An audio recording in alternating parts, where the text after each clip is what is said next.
नमः सिद्धेभ्यः।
किसी ने आपसे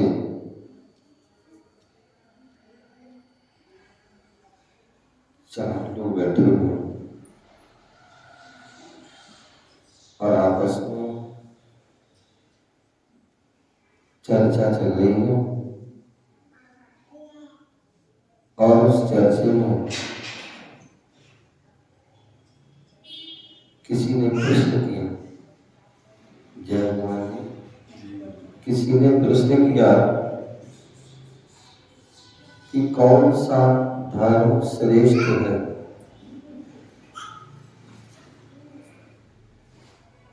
कौन सा धर्म श्रेष्ठ? वहां पर हिंदू भी बैठा है, मुसलमान भी बैठा है, सिख भी बैठा है, ईसाई भी बैठा है और जैन भाई भी बैठा है। सभी बैठे। और आपस में चर्चा करें कौन सा धर्म श्रेष्ठ, कौन ऐसा व्यक्ति होगा जो कहेगा हमारा धर्म श्रेष्ठ नहीं। सभी कहेंगे। हिंदू बोलेगा हमारा धर्म श्रेष्ठ है, मुसलमान बोलेगा हमारा धर्म श्रेष्ठ है, सिख बोलेगा हमारा धर्म श्रेष्ठ, ईसाई बोलेगा हमारा धर्म, फारसी बोलेगा हमारा धर्म, और जैन बोलेगा हमारा धर्म। लेकिन क्या सभी धर्म श्रेष्ठ हो सकते हैं? नहीं, सभी हो सकते क्या? नहीं। बोले धर्म की परिभाषा होना चाहिए। जब एक परिभाषा होगी और उस परिभाषा में जो घटित होगा वही धर्म श्रेष्ठ। आप भी बैठे यहाँ पर, आप भी बैठे, हम लोग भी बैठे। यदि आपसे पूछा जाए जीव कौन है, जीव कौन है, तो उसकी परिभाषा एक ऐसी परिभाषा होगी जो सभी के उसमें घटित होगी, सभी में घटित होगी। ऐसा नहीं हो सकता हमारी परिभाषा अलग हो, तुम्हारी अलग हो, तुम्हारी अलग। पूरे ब्रह्मांड में, पूरे लोक में, तीनों लोक में यदि जीव की परिभाषा पूछी जाए तो क्या होगी? तो उसकी परिभाषा एक ही होगी, वो सभी में घटित होगी। जो जीता था, जो जीता था, जी रहा है, आगे जीवेगा। जो जीता था, जी रहा है, आगे जिएगा, वो जीव है। आज हम बैठे हैं, हम एक मनुष्य पर्याय में बैठे हैं। इसके पहले कोई भी पर्याय होगी? नहीं, पर्याय तो होगी ना, कुछ पता नहीं, पर्याय तो होगी। अगर नहीं होगी तो अभी आगे बैठे, पर्याय थी। अब चाहे वो मनुष्य की पर्याय हो, चाहे वो त्रियंच की पर्याय हो, चाहे देव की पर्याय हो, चाहे नारकी की पर्याय, कोई भी पर्याय, चार गति में से कोई ना कोई गति में आप जरूर थे। नहीं होते तो आज यहाँ नहीं होते, पहले थे इसलिए आज हो, और आज हो तो आगे भी एक जीव की दिवस। अथवा यूं कहे, जितने भी जीव, चाहे भूत के हो, चाहे वर्तमान के हो, चाहे भविष्य के हो, वो सभी जीव वही जब जीव कहला सकते हैं जिनमें उपयोग पाया जाएगा, जिनके अंदर चेतना पाई जाएगी। क्या पाई जाएगी? जिनके अंदर चेतना, उपयोग पाया। चेतना क्या? ज्ञान दर्शन चेतना, ज्ञान दर्शन उपयोग पाया जाएगा, वो ही जीव है। क्या है? जिसके अंदर ज्ञान दर्शन रूप उपयोग पाया जाएगा, चेतना पाया जाएगा, वो ही जीव है। यहां तक कि चाहे वो एक इंद्री भी क्यों ना हो, एक इंद्री, दो इंद्री, तीन इंद्री, चार इंद्री, पांच इंद्री, कोई भी हो, चाहे वो पृथ्वी हो, जल हो, अग्नि हो, वायु हो, वनस्पति हो, यदि वो जीव है तो उनके अंदर उपयोग है, उनके अंदर ज्ञान दर्शन है। वो बात अलग है कि वो उनका प्रकट ना हो, हमारा प्रकट हो जाता, हम उसका अनुभव करते हैं, वो उसका प्रकट नहीं हो पाता, अनुभव नहीं हो पाता। लेकिन ज्ञान दर्शन है, वो उपयोग में है, चेतना में है, तभी जीव। यहां तक कि सिद्धालय में सिद्ध भगवान विराजमान है और हम सभी यहां विराजमान हैं। गुण की अपेक्षा दोनों बराबर हैं, समान हैं। उनके अंदर भी ज्ञान है, हमारे अंदर भी ज्ञान है। उनके अंदर भी दर्शन है, हमारे अंदर भी दर्शन है। जानने की शक्ति है, हमारे अंदर भी जानने की शक्ति है। उनके अंदर देखने की शक्ति है, हमारे अंदर भी देखने की शक्ति है। बस उनकी प्रकट हो गई है, हमारी प्रकट नहीं हुई। दोनों, वो हम संसारी हैं, वो मुक्त हो गए। हम कर्मों से सहित हैं और वो कर्मों से रहित, लेकिन है समान। तो कहने का तात्पर्य बात चल रही थी धर्म की, कि धर्म कौन श्रेष्ठ है। आपने अभी देखा 2020 और 2021 में कोरोना की बीमारी हुई। कोरोना की बीमारी हुई, उसमें केवल एक को नहीं हुई, किसी एक व्यक्ति विशेष को या कोई एक जाति विशेष को ही, सभी संप्रदाय के लोगों को हुई। ये बात अलग है, किसी को ज्यादा किसी को कम, किसी को ज्यादा हुई होगी, ज्यादा लोगों के किसी समाज के और किसी के कम, लेकिन हुई सभी को। चाहे हिंदू हो, चाहे मुसलमान हो, चाहे सिख हो, चाहे ईसाई, पारसी और चाहे जैन, सभी के लिए हुई ना। कोरोना हुआ था, ठीक है। अब जो है उसमें किसी प्रकार का भेदभाव नहीं था। उसकी जो दवाई थी वो कोई अलग नहीं थी, सबके लिए एक ही वो क्या लगा था वो, ठीक है, वैक्सीन। सबके लिए एक सी वैक्सीन, सबके लिए दवाई जो थी एक ही थी। ये नहीं कि किसी जैन के लिए अलग हो, हिंदू के लिए अलग हो, मुसलमान के लिए अलग हो, सिख को अलग हो, ईसाई, सबके लिए एक थी। और सभी उससे जो है स्वस्थ भी हुए। तो कहने का तात्पर्य कि हमारे जो धर्म की परिभाषा यदि आपसे पूछी जाए कि धर्म क्या है या धर्म कौन सा श्रेष्ठ है, तो उसके लिए भगवान महावीर स्वामी की वाणी खिली। भगवान महावीर स्वामी की वाणी खिली और वही वाणी जो है गौतम स्वामी ने उसको झेला, ग्रहण किया और उसको ही आगे उन्होंने प्रसारित किया मुनियों के पास में, श्रावकों पास में, और उसको उन्होंने ग्रहण किया।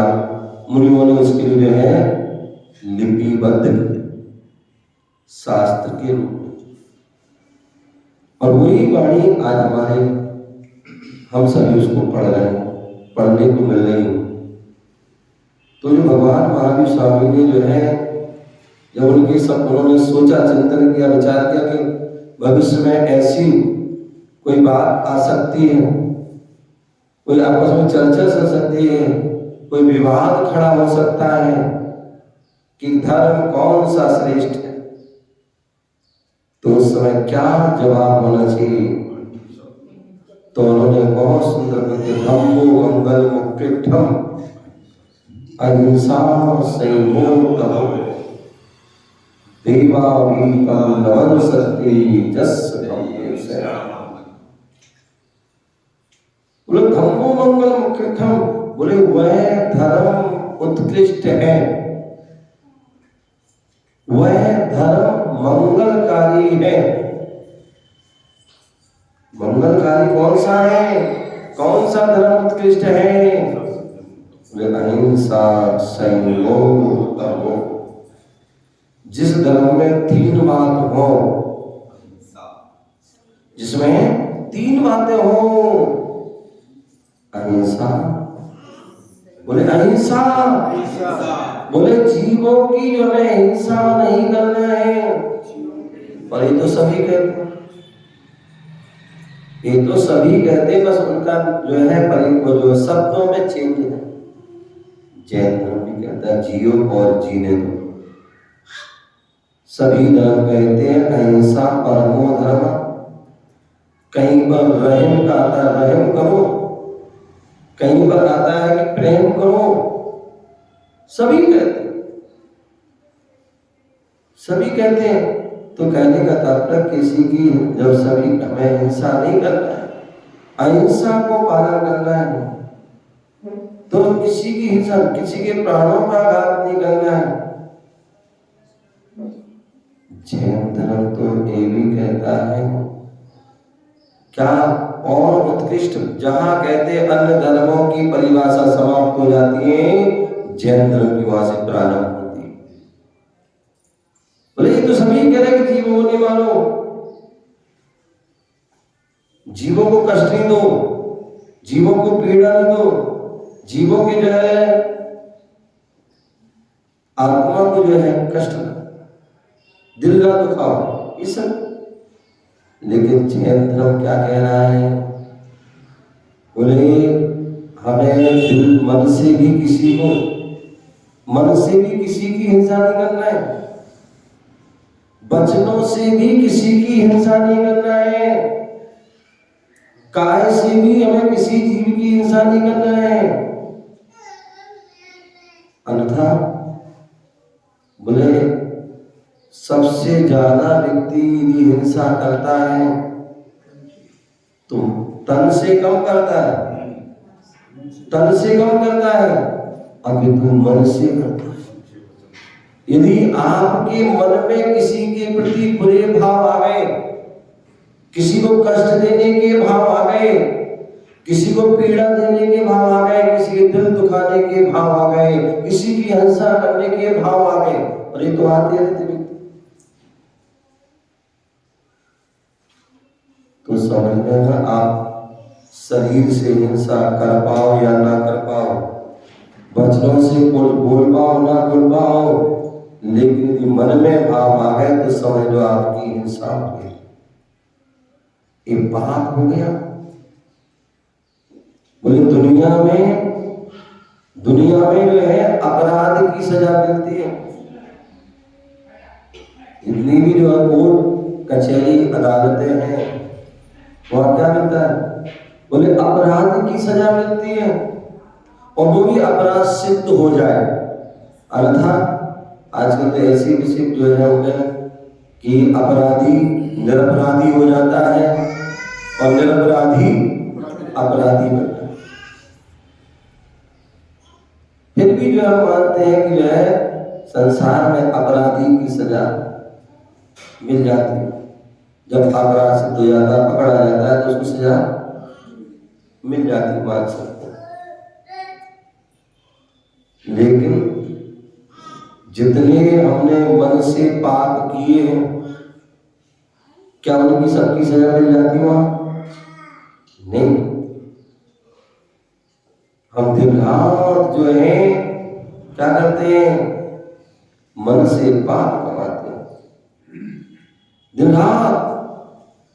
इसलिए कहते हैं कि हम जो है अपने मन को अच्छे कार्यों में लगाते हैं, अच्छे कार्यों में हम भगवान की जो है ध्यान में लगाएं, भगवान के दर्शन में लगाएं, भगवान की भक्ति आराधना में हमने मन लगा दिया, जितने समय के लिए लगाया उतने समय आप पाप से बच जाओ। अन्यथा हर समय मन के माध्यम से हम पाप कमाते हैं। कहते हैं जल की गति और मन की गति, क्या आदित्य? जल की गति और मन की गति दोनों की अधोगामी है। जल कहाँ जाता है? नीचे। आप कितने भी ऊपर भी ले जाओ, लेकिन जाएगा नीचे। उसी प्रकार मन के हमारे संस्कार अनादिकाल से जो है वो क्या है? बुरे संस्कार, वो अधोगामी है। हर समय अधोगामी ऐसा कार्य करता है जिससे वो अधोगामी हो जाता है। यदि जल को ऊपर ले जाना है, जल को ऊपर ले जाना है तो हम क्या करते हैं? क्या करते हैं? मोटर का यूज करते हैं। जो अधोगामी है, पानी को ऊपर ले जाना है तो उसके लिए यंत्र का सहारा लेते हैं। किसका? यंत्र, मतलब मोटर आदि का सहारा लेते हैं, तो पानी को ऊपर चला जाता है। उसी प्रकार यदि हमें जो मन को ऊंचाइयों में ले जाना है तो हमें क्या लेना होगा? मंत्र का सहारा। जल के लिए हमें यंत्र का सहारा लिया तो मन को ऊपर ले जाना है तो मंत्र का सहारा लोगे तो मंत्र, अच्छे शुभ कार्य का सहारा लोगे ऊपर। हम यहाँ पर बैठे हुए उपदेश सुन रहे हैं, और उपदेश सुन रहे हैं, मन लगाकर उपदेश सुन रहे हैं। जितनी देर तक हम उपदेश सुन रहे हैं, जितनी देर तक हम सामायिक कर रहे हैं, जितने समय तक ध्यान कर रहे हैं, उतने समय आपका मन जो है ऊर्ध्वगामी हो रहा है। क्या हो रहा है? मन ऊर्ध्वगामी। आप पाप से बच जाएंगे और आपके जीवन में पुण्य का संग्रह, पुण्य का संग्रह। तो जैन धर्म मन से भी हमें हिंसा नहीं करना, वचन से भी हिंसा नहीं करना। अर्थात तुझे मार डालूंगा, तुझे काट दूंगा, तुझे ऐसा कर दूंगा, वैसा कर, ये क्या है? आप कर पाओ या ना कर पाओ, लेकिन वचनों से आपने बोल दिया, और बोल दिया तो आपको हिंसा का दोष लग गया। क्या कर दिया? आपने वचन से बोल दिया तुझे मार डालूंगा, तुझे छोड़ूंगा नहीं, तो क्या होगा? आप उसको मार पाओ या ना मार पाओ, लेकिन आपको दोष।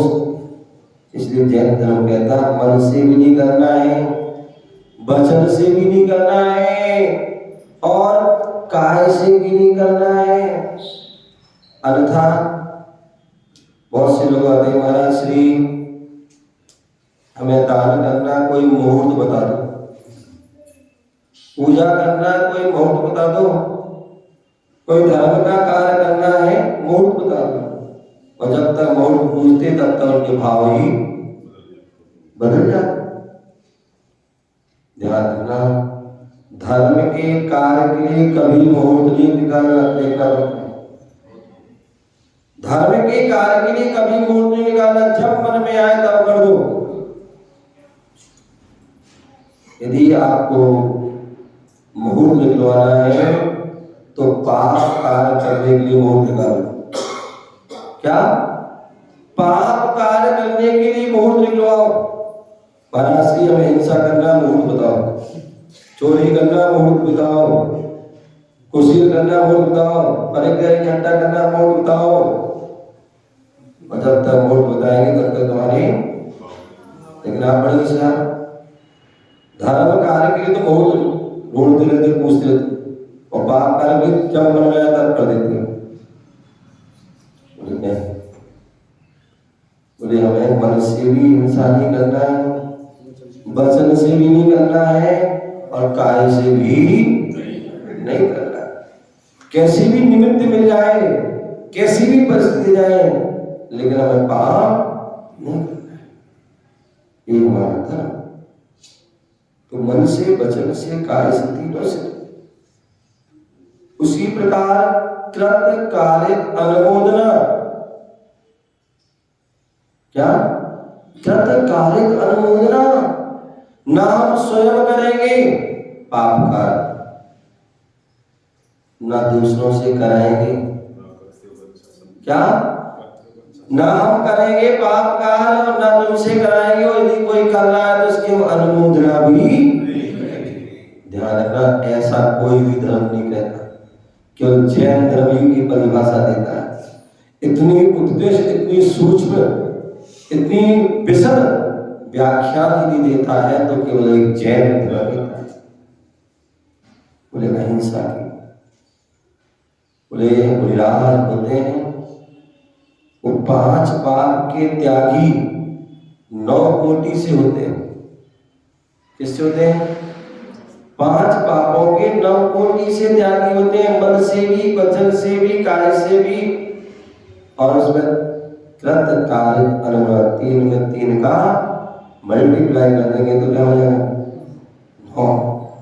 ऐसे 9 कोटि से पाप के त्यागी, 9 कोटि 9 प्रकार से वह पाप के भेद बन जाते हैं।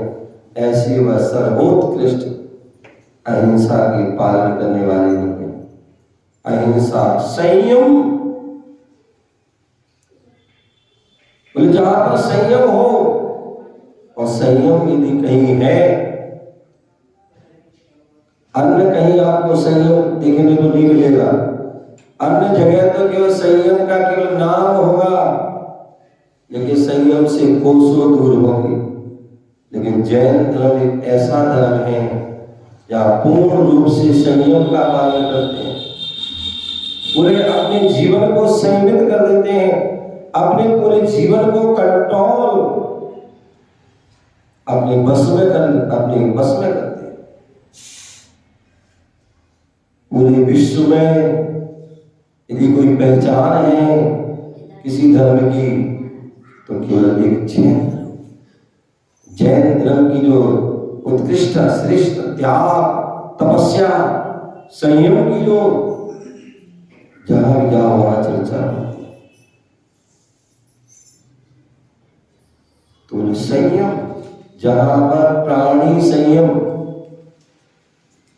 जहां प्राणी संयम का पालन होता है, जहां पर इंद्रिय संयम का पालन होता है, प्राणी संयम, जहां पर षटकाय के जीवों की रक्षा की जाती, षटकाय की, पृथ्वी काय, जल काय, अग्नि काय, वायु काय, वनस्पति काय, ऐसे षटकाय की जीवों की रक्षा की। एक गिनती में उसकी भी रक्षा की, कहा जाता है रक्षा कीजिए, उसके लिए हम व्यर्थ में कोई काम ना करें। बैठे हो पृथ्वी आदि खोदने लगे, नहीं, व्यवस्थित बैठिए। जल पानी हम जो है बिखेर रहे हैं, बोले नहीं, बोले उसकी भी हम सुरक्षा की रक्षा कीजिए। जितनी आवश्यकता उसको उतना यूज करो, उसको बाकी सेव कीजिए। अग्नि जो है अंत में हम जितनी आवश्यकता उतनी सेव कीजिए। वायु अधिक जो है पंखा आदि अन्य चीजों का प्रयोग ना। और वनस्पति, जो वनस्पति है जितनी कम से कम उसको यूज की। इस सब जीवों की रक्षा का उद्देश्य 2 इंद्रिय 3 इंद्रिय 4 इंद्रिय सभी जीवों की रक्षा। केवल हाथी की रक्षा ही नहीं करना है, केवल मनुष्य की रक्षा ही नहीं करना है, चींटी की भी रक्षा करना है। चींटी जैसे छोटे छोटे प्राणी की भी रक्षा करना है, क्योंकि उसके अंदर भी जीवन है। तो ऐसे वह प्राणी संयम, और दूसरी बात इंद्रिय संयम, 5 इंद्रिय और मन, ये 60। तो ऐसे प्राण जो है इंद्रिय संयम, बोले जिन्होंने जो अपने स्पर्श, रसना, घ्राण, चक्षु, कर्ण, ये 5 इंद्रियों के विषय 27 विषय होते हैं, और एक मन, ऐसे कुल मिला के 28 विषयों की आशा नहीं, जिनके साम भाव में रखते बोलते। साधु की परिभाषा पढ़ते ना, साधु कौन है? बोले जिन्होंने जो है विषयों की आशा नहीं और सभी के प्रति साम। तो वो उन्होंने विषयों को जीत लिया है। क्या कर लिया है? विषयों को जीत लिया है, उस पर कंट्रोल कर लिया है। अन्यथा व्यक्ति इंद्रियों के पीछे भाग रहा है, इंद्रियों के बस में है। लेकिन साधु महान है, क्यों? वो इंद्रियों के पीछे नहीं भागते हैं, इंद्रियों के बस में नहीं है, अपितु उन्होंने इंद्रियों को बस में क्या कर दिया है? इंद्रियों को बस में। इसलिए वो सही नहीं है, इंद्रिय संयम, प्राणी संयम का पालन करके एक केवल उत्कृष्ट रूप से जैन धर्म का विवेचन में पालन किया जाता है।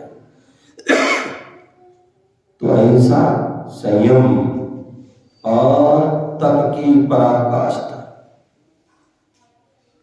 तप की पराकाष्ठा जब तप करते हैं ना, बोले जब कोई साधक दीक्षा लेता है,